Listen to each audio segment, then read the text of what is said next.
भारत जी, अन्य बंधुगण, मंच पर विराजमान आदरणीय बहनें और इस सभा में उपस्थित आदरणीय बंधुओं, आदरणीय बहनों, आपको सभी को ये तो ध्यान में आ गया होगा कि संकल्प नाम का जो संस्थान है, पिछले कुछ दशकों में सारे देश भर में एक ऐसा सुंदर वातावरण बनाया है। जो प्रशासनिक सेवा में बच्चे आते हैं, उनको हर तरह से सहयोग करना और उनका चयन हो जाए, चयन होने के बाद भी उनकी संभाल रखना और धीरे धीरे उनकी सारी क्षमता, बुद्धि देश के काम में अच्छे से लगे और वे विपरीत परिस्थितियों में भी प्रामाणिकता के साथ, सत्यनिष्ठा के साथ आगे बढ़ते रहें। ये काम संकल्प का है। बंधुओं और बहनों, हम सभी को ये बात जानकारी में, वो ब्रिटेन के साथ थी, उनकी जो लॉयल्टी थी वो क्वीन ऑफ ब्रिटेन की जो महारानी थी, उसके प्रति उनकी जो जिम्मेदारी थी। अब एकदम देश में आजादी आ गई, स्वतंत्रता मिल गई हमको और 26 जनवरी को अपना संविधान भी आ गया। तो एक बड़ा सिस्टम जिसकी लॉयल्टी पूरी तरह से ब्रिटेन के साथ है, वो लॉयल्टी, वो उनकी निष्ठा एकदम देश के साथ, वो ये आसान काम नहीं। जो लोग लगातार क्रांतिकारियों पर लाठी चला रहे, जेल भेज रहे, जेल में प्रताड़ित कर रहे, फांसी दे रहे, गोली चला रहे, वे लोग एकदम एक ही दिन में देशभक्त हो जाएंगे, ये बड़ा कठिन प्रश्न था। उनका सोचना, विचारना ये बिल्कुल भिन्न था। अंग्रेज जानबूझ करके जो सिविल सर्विसेज के लोग होते थे, उनको किसी भी शहर से दूर एक कॉलोनी में रखता था। अंग्रेज इस बात को ध्यान रखते थे, ये सिविल सर्विसेज के लोग हैं या हाई कोर्ट के, डिस्ट्रिक्ट कोर्ट के जजेज हैं, ये जनता के साथ संपर्क न रखे, जनता के साथ इनका रिलेशनशिप नहीं होना चाहिए। ये कौन सा लेख पढ़ते हैं, कौन सा अखबार पढ़ते हैं, कहाँ बोलते हैं, किन लोगों में जाते हैं, ये भी वो ध्यान में रखते थे। अब ये कठिन प्रश्न खड़ा हो गया स्वतंत्रता के तुरंत बाद। वो उसी हिसाब से उनकी ट्रेनिंग थी, उसी हिसाब से और ये सारी व्यवस्थाएं बनाई गई थी कि अंग्रेज राज यहाँ पक्का मजबूत बना रहे और उनको उम्मीद थी हम लंबे समय शासन करेंगे। अभी यहाँ अगर सेकेंड वर्ल्ड वार न होता तो शायद वे और लंबा चलते, ऐसी उनकी उम्मीद थी। बंधुओं, एक बड़ा संकट देश के सामने आया और हम समझते हैं वल्लभ भाई पटेल पहले व्यक्ति थे जिन्होंने इस संकट को बहुत गहराई से समझ लिया। हालांकि उनकी मृत्यु जल्दी हो गई, लेकिन उन्होंने सिस्टम को बदलने का प्रयत्न किया। ये सारी प्रशासनिक सेवा में रहने वाले लोगों को हम लोग भारतीयता के साथ कैसे ला सकते हैं। उनके मन में अभी तक ब्रिटेन रहा होगा, यदि भी थे यहाँ के, लेकिन मजबूरन परिस्थितियों के कारण से नौकरी करना है तो ब्रिटेन का इंटरेस्ट बोलना तो है ही है, उसके हिसाब से काम करना है। उनको पूरी तरह से भारतीय कैसे बनाया जाए, जो सर्विस में है वे और जो नए रिक्रूटेड है वे, एक बड़ा प्रश्न। लेकिन वे जल्दी चले गए और वो बात जो है वो थोड़ी सी और धीमी गति में आ गई। बड़ा कठिन प्रश्न है। एक सिस्टम डेवलप हो चुका है, उस सिस्टम में नए आने वाले बच्चे तो मान लो 1000 बच्चे आते हैं, पहले से 30,000 40,000 लोग हैं, तो 1000 लोग जाएंगे, वो तुरंत वो 30-40 हजार जैसे ही हो जाएंगे। बड़ा कठिन प्रश्न है और आज भी बड़ा यक्ष प्रश्न लोगों के सामने खड़ा है। वहाँ की भाषा, वहाँ की वेशभूषा, वहाँ का खान पान, वहाँ का जो कल्चर, संस्कृति, वहाँ का सोचने विचारने का तरीका, वो हम नहीं कह सकते कि अभी वो 100% भारतीय हो चुका है, नहीं हुआ। ये बड़ा प्रश्न संकल्प के सामने है। भारत की प्रशासनिक व्यवस्था में आने वाले लोग वे भारतीय मन के हों, भारतीय विचार के हो, भारतीय महान इतिहास के जानकार हो, भारत के जो महान उद्देश्य है, भारत का एक उद्देश्य है इस धरती पर, उस उद्देश्य को मन में लेकर के काम करने वाले हो, भारत की जनता के प्रति उनकी श्रद्धा हो, भारत की जनता का कष्ट और दुख उनको अपना कष्ट और दुख लगे, ऐसा समाज निर्माण करते हुए इसको उन सर्विसेज में ले आना, ये हमारे और संकल्प का उद्देश्य है। आज ये छात्रावास बन रहा है और इसके उद्घाटन में हम लोग हैं। तो एक और तो इस सारे बड़े मिशन के लिए जो मैंने आपके सामने रखा, उस मिशन के लिए जो लोग आगे आए उनका सम्मान हुआ, मैं उनको हृदय से शुभकामनाएं देता हूँ। उन्होंने इस बड़े काम में अपना सहयोग का हाथ आगे बढ़ाया। दूसरी बात, पिछले एक लंबे समय 1000 वर्ष का हमारा जो संघर्ष का काल रहा, उसमें सच में हमारे देश में बहनों की, माताओं की स्थिति जो पूर्व की थी वो बदल गई। हमारे देश की महिलाएं हर क्षेत्र में अग्रगण्य थी, हर क्षेत्र में।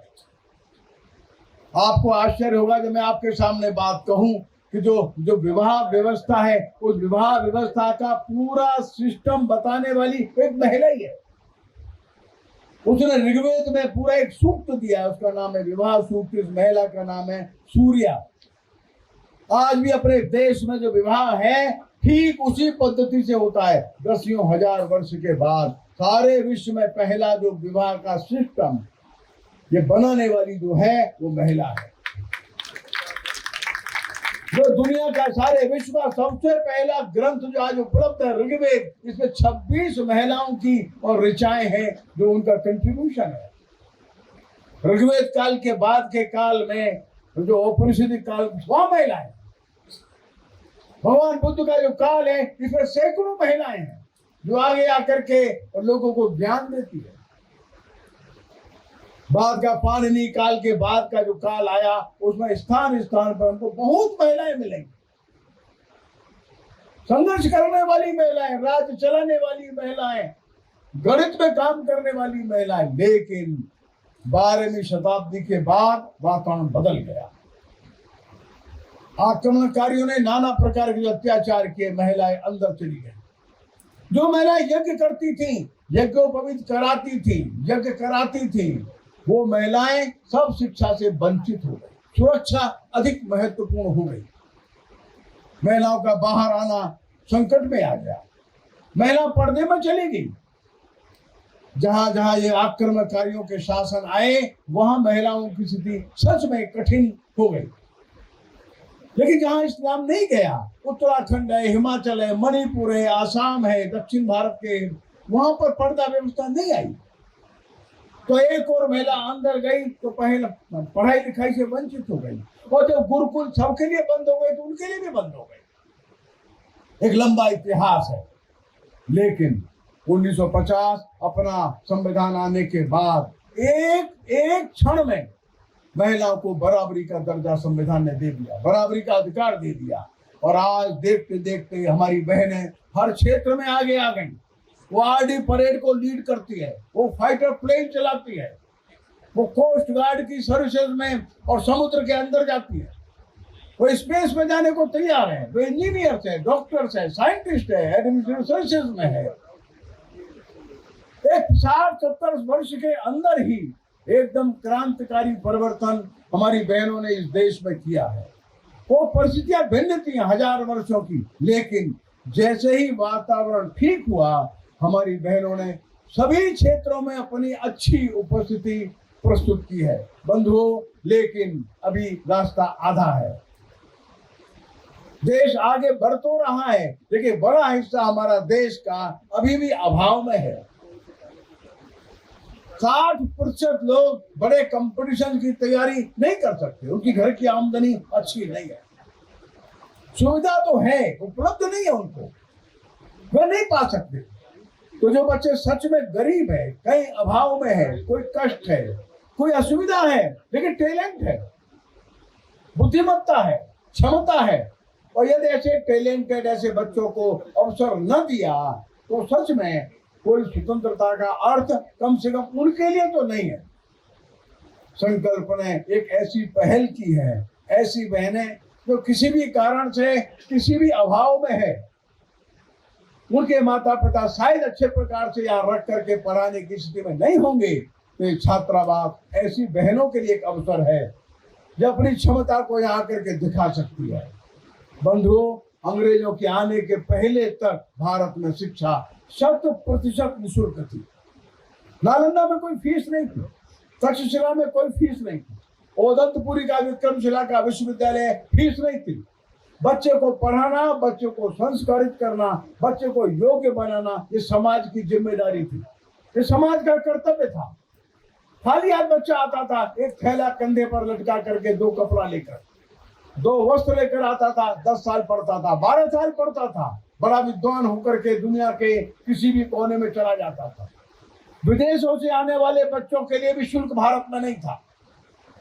विदेश, चाइना से लोग आए, तिब्बत से लोग आते थे, कोरिया से लोग आते थे, इंडोनेशिया से लोग आते थे, सुमात्रा, बाली से लोग आते थे।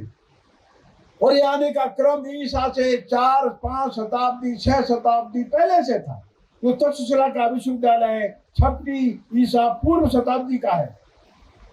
वहां आने वाले बच्चे निःशुल्क आते थे, कोई शुल्क देना नहीं, ना भोजन का, ना रहने का, ना वस्त्र का, और अच्छा अध्ययन करके चले जाते। इसीलिए इसका नाम था भारत, जिसका प्रकाश सारे विश्व में फैल गया। शिक्षा निःशुल्क थी, किसी भी मेधावी बच्चे को किसी भी स्थान पर जाने में संकोच नहीं था। हाँ, ये बात सच है, वहां थोड़ा परीक्षा देता था और उत्तीर्ण हो गया, जाकर के 10, 12, 15 वर्ष तक अध्ययन कर सकता था। बंधुओं, हमारे देश का एक स्वभाव है, हमारे देश का एक चरित्र है, हमारे देश की एक परंपरा है, हमारे देश की एक संस्कृति है। उसमें कोई मेधावी बालक शिक्षा से वंचित न हो, कोई भी भूखा न सो जाए, कोई भी रोगी चिकित्सा के अभाव में ऐसा रोग से ही मृत्यु को न चला जाए।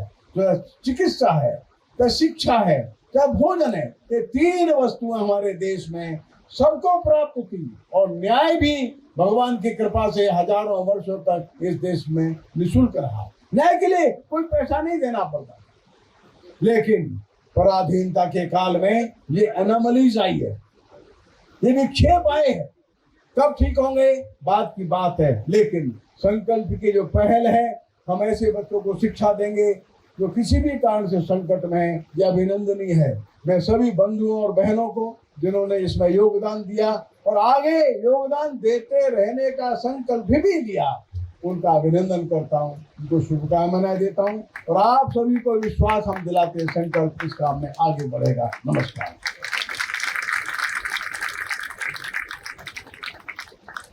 धन्यवाद भाई साहब।